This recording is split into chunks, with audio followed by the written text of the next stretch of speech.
Өнгөрсөн шөнө нийслэлийн хэмжээнд 220 гаруй удаагийн зам тээврийн ослоор гарчээ. За зам тээврийн ослын улмаас 7 хүн гэмтэж бэртэж 1 хүн нас орсон байна.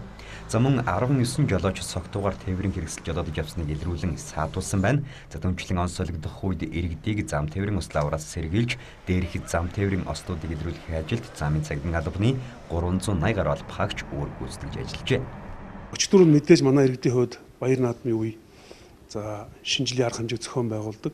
Ялангуяа Улаанбаатар хотын Сүхбаатарын талбай дээр болсон шинэ жилийн арга хэмжээнд зам цэцэг албаагч, ерөн цагдаагийн байгууллага албаагчид шөнө 2:30 3 цаг хүртэл ажилласан байж байгаа. Тэгэхээр иргэдийн аюулгүйдлийг хангах, ялангуяа явган зөрчилтийн хөдөлгөөнийг эрсдэлгүй байлгах тал дээр зохион байгуулалт хийж ажиллалаа.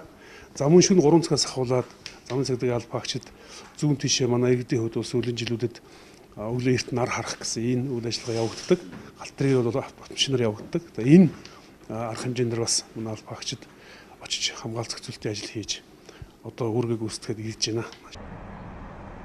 Онцлогдох шөнө гарсан зам тээврийн ослын тоо болон согтуугаар тээврийн хэрэгсэл жолоодсон жолооч нарын зөрчил өмнөх жилүүдээс буурсан дүүтэй байгааг хэлж байлаа. Түнчлэн шөнийн тэг 3 цагаас эхлэн нар харахаар зүүн чиглэлд иргэдийн хөдөлгөөн эрс нэмэгдсэн. За энэ жилийн хувьд замын цагдаагийн албанаас урьдчилсан зохицуулт хийж нэмэгдүүлсэн хүчээр ажилласны дүнд төгжрөл саатал бага байсныг хэлж байсан юм а.